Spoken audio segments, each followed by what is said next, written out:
আসসালামু আলাইকুম। সাবেক প্রধানমন্ত্রী শেখ হাসিনার বিষয়ে সরকারের পক্ষ থেকে প্রধানমন্ত্রী তথ্য ও সম্প্রচার বিষয়ক উপদেষ্টা ডক্টর জাহিদুর রহমান খুব গুরুত্বপূর্ণ একটি মন্তব্য করেছেন। তিনি বলেছেন যে জুলাই গণ অভ্যুত্থানে ক্ষমতাচ্যুত হয়ে ভারতে চলে যাওয়া শেখ হাসিনা দেশে ফিরলে তাকে কোনো এক্সট্রা জুডিশিয়াল কিছু করব না।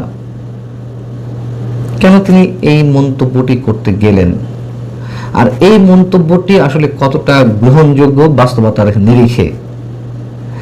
এক্সট্রা জুডিশিয়ালের প্রশ্ন কেন আসছে?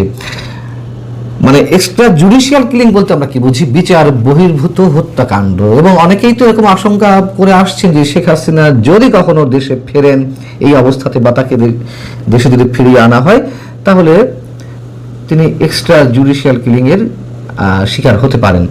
ধরে নিলাম যে এক্ষেত্রে বিচার বহির্ভূত হত্যাকাণ্ডের কথা ডক্টর জাহেদ বলেননি, তিনি শেখ হাসিনার ক্ষেত্রে যথাযথ বিচারিক প্রক্রিয়া অবলম্বন করা হবে এমনটাই বুঝিয়েছেন। কিন্তু প্রশ্ন হচ্ছে, যে প্রক্রিয়ায় শেখ হাসিনা সহ জুলাই হত্যাকাণ্ড বিষয়ে যেই ধরনের মামলা হয়েছে, তাতে যারা আসামি, যাদের বিচারিক প্রক্রিয়া কোনোটির ক্ষেত্রে সম্পন্ন হয়েছে ট্রাইব্যুনালের দিক থেকে, অন্তত সেই বিচারিক প্রক্রিয়াগুলো কি সঠিক প্রক্রিয়ার মাধ্যমে এগোচ্ছে? এর মধ্যে তো দেশে বিদেশে এই বিচারিক প্রক্রিয়া নিয়ে নানান ধরনের প্রশ্ন উঠেছে। মিস্টার জাহিদ বলছেন, শেখ হাসিনাকে আমরা ক্ষমতা থেকে হটাতে চেয়েছি কারণ তিনি ইনসাফ করেননি। একটু মন দিয়ে খেয়াল করব আমরা, পরবর্তীতে যে বাংলাদেশ তৈরি হয়েছে তার প্রধান উদ্দেশ্য হচ্ছে ইনসাফ থাকবে, এমনকি শত্রুর প্রতি ইনসাফ থাকবে, শেখ হাসিনার প্রতিও আমাদের ইনসাফ থাকবে। এসবের প্রত্যেকটি শব্দ এক একটা বাজে শব্দ, কথাগুলো একেবারে বাজে কথা। বছরের পর বছর অসংখ্য মানুষ যে কারাগারে রয়েছেন, জামিন কেন মেলে না? মামলা বাণিজ্য হচ্ছে, এগুলো সরকার জানে না? যাকে তাকে হত্যা মামলায় জড়ানো হচ্ছে, এখনো হচ্ছে, এগুলো সরকার জানে না? এগুলো ইনসাফ?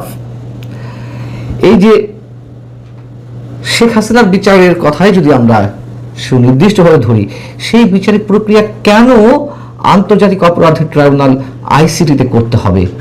ডক্টর ইউনূস এটি করেছিলেন প্রচন্ড একটা প্রতিহিংসার জায়গা থেকে, বা সেখানে তিনি নিতে বাধ্য হয়েছিলেন স্বাধীনতার বিরোধী শক্তির চাপে। আমরা নিশ্চিত এই বিষয়ে, কারণ ওই ট্রাইব্যুনালে যুদ্ধাপরাধীদের বিচার সংগঠিত হয়েছে, তাই শেখ হাসিনাকেও ওই ট্রাইব্যুনালের বিচার করতে হবে।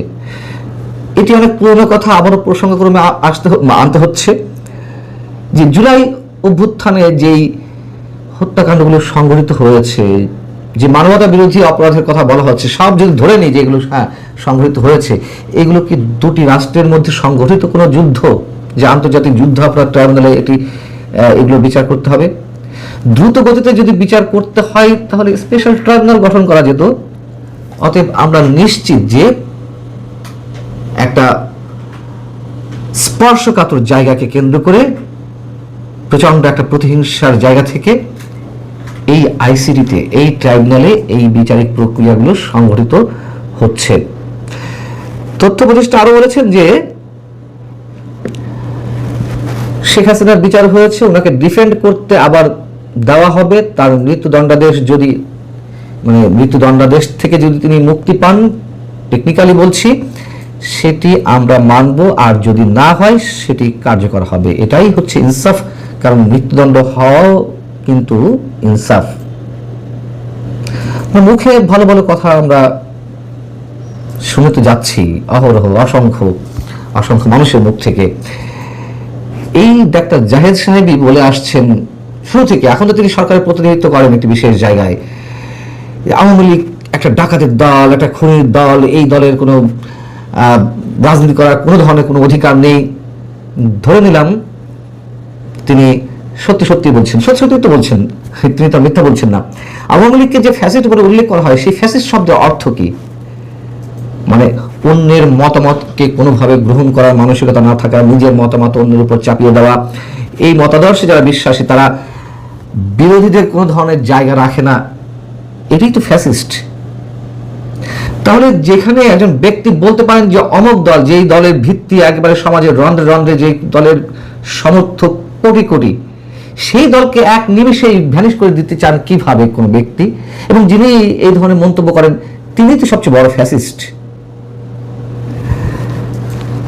সাংবাদিকদের বিরুদ্ধে যে হত্যা মামলা করা হয়েছে সেগুলো নিয়ে অনেক কথা হয়েছে, এবং আমরা দেখলাম যে প্রধানমন্ত্রী সম্পাদক পরিষদের নেতাদের বলেছিলেন যে যারা আটক আছেন সাংবাদিক হিসেবে তাদের মানে সাংবাদিকদের মধ্যে যারা আটক আছেন তাদের একটি তালিকা দিন। তালিকা দেওয়া হয়েছে, সেই তালিকায় নিশ্চয়ই ফারজানা রূপা, শাকিল আহমেদ, মোজাম্মেল বাবুদের নাম আছে। তো এই হত্যাকাণ্ডগুলো আইসিটিতে চলছে, মানে বিচারিক প্রক্রিয়া। যখন সাংবাদিকদের মুক্তির দাবিটি জোরালো হয়ে উঠছে তখন আমরা কি দেখলাম, এই সরকারের আমলেই, এটা ডক্টর ইউনূস সরকারের সময় বলছিলাম, এই সরকারের আমলেই 2013 সালে সংঘটিত শাপলা চত্বর হত্যাকাণ্ডের যে মামলা, সেই মামলায় তাদেরকে জ্বালানোর চেষ্টা করা হচ্ছে, এবং সাংবাদিক মোজাম্মেল বাবু এবং ফারজানা রূপা সমীকরণ নামের একটি অনুষ্ঠানের মাধ্যমে এই হত্যাকাণ্ডের সঙ্গে যে জড়িত ছিলেন বা তাদের পরিকল্পনা ছিল তেমনটি মনে করা হচ্ছে। কে মনে করছেন? এই আইসিটি বা আন্তর্জাতিক অপরাধ ট্রাইব্যুনালের চিফ প্রসিকিউটর। আবারও সেই আন্তর্জাতিক অপরাধ ট্রাইব্যুনালে এই ধরনের মামলায় এই সাংবাদিকদের জড়ানো হচ্ছে।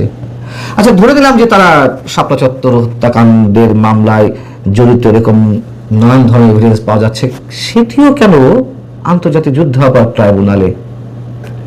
শাপলা চত্বরে যেই রক্তপাতের ঘটনা ঘটেছিল বা হত্যাকাণ্ডের ঘটনা ঘটেছিল, যারা দাবি করছেন তাদের ভাষ্য অনুযায়ী যদি বলি, সেগুলো কেন যুদ্ধ অপরাধ ট্রাইব্যুনালে, মানবতা বিরোধী অপরাধ ট্রাইব্যুনালে এর বিচারিক প্রক্রিয়া চলবে? অর্থাৎ ইনসাফ কোথাও নেই। এখন যে বড় বড় গণনা করা হচ্ছে সেগুলো ইনসাফ নয়। এগুলো বিচার হল, আগেই বলেছি, এগুলো বিচার হলে জেনারেল কোর্টে হোক কিংবা স্পেশাল ট্রাইব্যুনালে হোক, আইসিটিতে কেন? শেখ হাসিনা ভারতের দু একটি গণমাধ্যমে, টাইমস অফ ইন্ডিয়া থেকে শুরু করে আরো কোনো কোনো গণমাধ্যমে তিনি খুব সাম্প্রতিক সময়ে যে ইন্টারভিউগুলো দিয়েছেন, কোনোটি ফোনে, কোনোটি ইমেইলের মাধ্যমে, সেখানে তিনি বারবার বলছেন যে খুব দ্রুত দেশে ফিরে আসবেন তিনি। আমরা জানি না তার এই বক্তব্যের ভিত্তিটা কি, কোন প্রক্রিয়ায় তিনি আসতে চাইছেন, সমীকরণ আসলে কোন দিকে যাচ্ছে আমরা জানি না। যদি তিনি সত্যি এই ধরনের অভিমত প্রকাশ করে থাকেন বা সত্যি সত্যি তিনি যদি চান, বর্তমান বাস্তবতায় হয়তো সেটি অসম্ভব, কিন্তু ওই যে রাজনীতিতে শেষ বলে কিছু নেই, এবং সমীকরণ আসলে কোন দিক দিয়ে কোথায় গড়াচ্ছে, কোথায় গিয়ে মিলবে, আমরা কেউ নিশ্চিত করে বলতে পারি না। ভালো থাকুন সবাই, আল্লাহ হাফেজ।